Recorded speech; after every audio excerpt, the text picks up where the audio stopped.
তো আমি তোর কাছে খাবার নিয়ে ছুটে চলে এলাম রে বাবা। আজ আমরা মা ছেলে মিলে একসঙ্গে পেট ভরে খাবো। খাবো খাবো খাবো। বস দেখি, বস বস বস বস বস।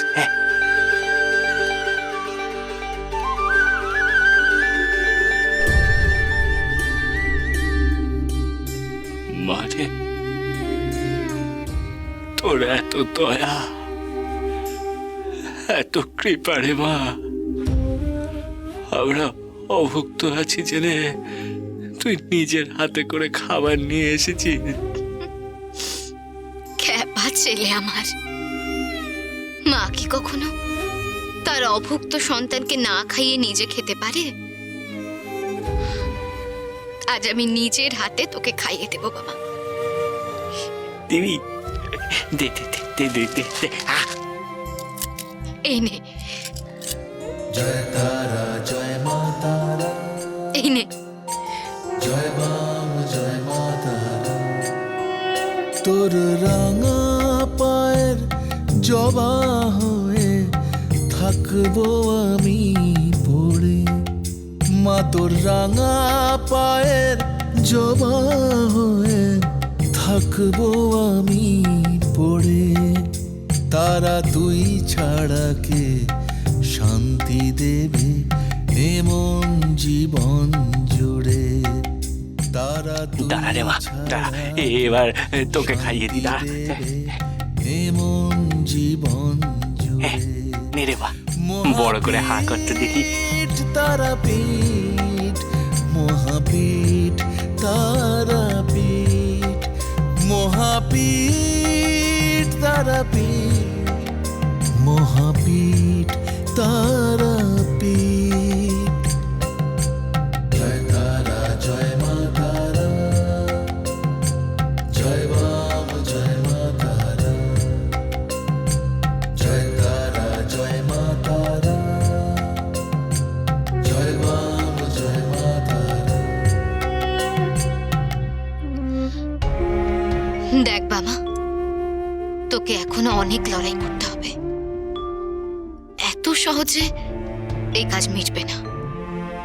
শোন বাবা, শুধুমাত্র অঘোরেশ্বরের পরাজয় কিন্তু সমস্ত সমস্যার সমাধান নয়। তোকে যে সেই সমস্ত পাপী মানুষদের মন থেকে সমস্ত পাপ কলুষতাকে দূর করে তাদের আবার ধর্মের পথে ফিরিয়ে আনতে হবে বাবা।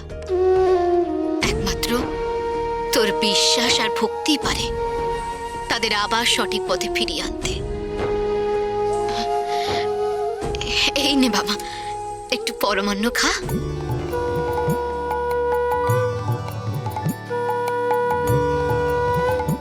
এই নে।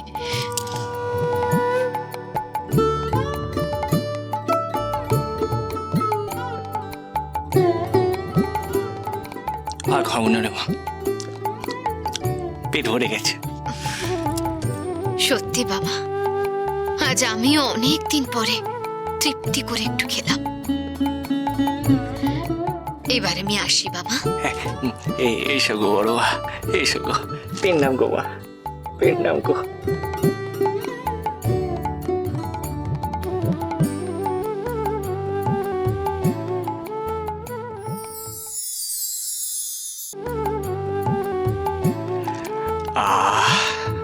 কতদিন পর পেট পুড়ে খেলাম গো বড় মা, পেট একেবারে আইডাই করছে।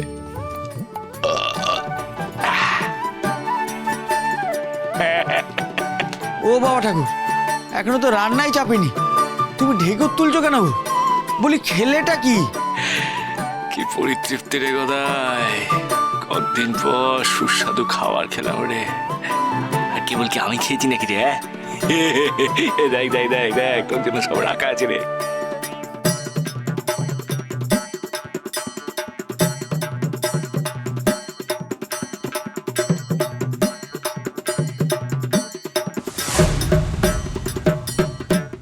ও বাবা ঠাকুর, এত সব খাবার তুমি কোথা থেকে পেলে গো?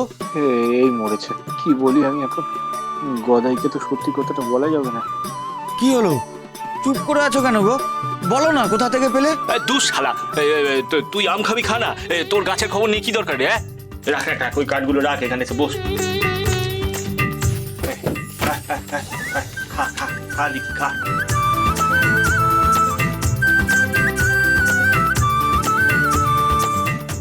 বামা ঠাকুর,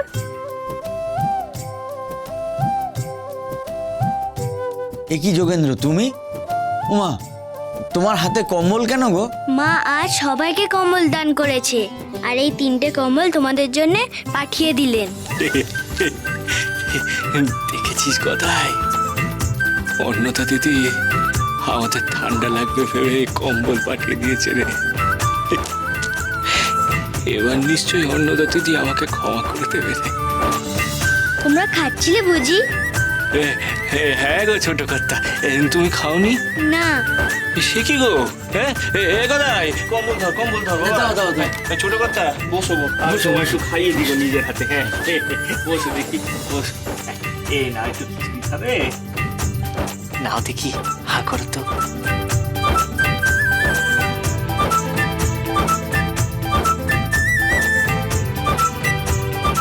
আলু ভাজা খাও দেখি।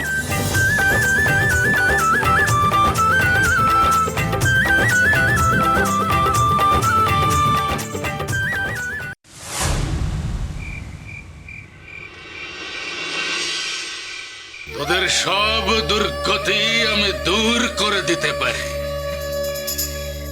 কিন্তু তার বদলে আমায় 5 টঙ্কা করে দিতে হবে।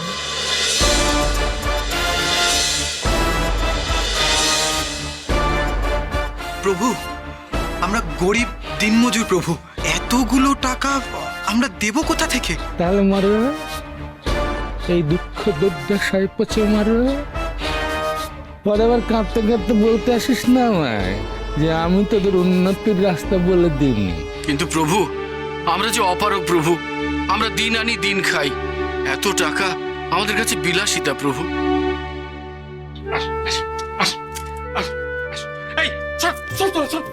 শোন না, শোন না, আসুন আসুন।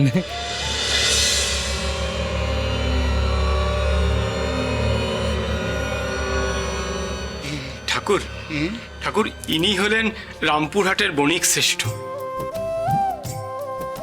উনি আজকের এই বিশেষ দিনে ওনার পরিবারকে নিয়ে এসেছেন তারাপীঠ মন্দিরে পুজো দিতে। ওনার ইচ্ছে ওনার পরিবারকে নিয়ে গর্ভগৃহে গিয়ে পুজো দেওয়ার। বিলক্ষণ বিলক্ষণ। এত উপাচার নিয়ে যখন আপনারা মায়ের পূজা দিতে এসেছেন, তখন হ্যাঁ একা একাই তো আলাদাভাবে গর্ভগৃহে গিয়ে আপনারা মায়ের পূজা দেবেন। আসুন আমরা গর্ভগৃহের দিকে যাই। হরিহর, আগে ঠাকুর, তুমি মানুষজনদের এখান থেকে হঠাৎ। হ্যাঁ করে আমি এক্ষুনি করে দিচ্ছি।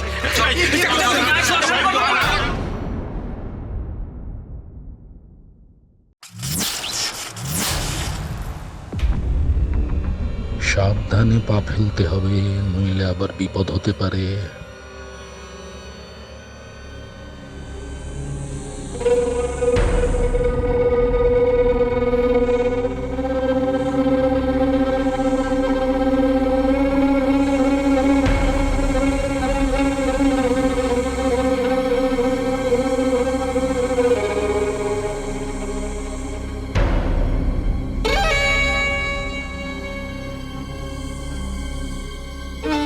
এটা কি হলো?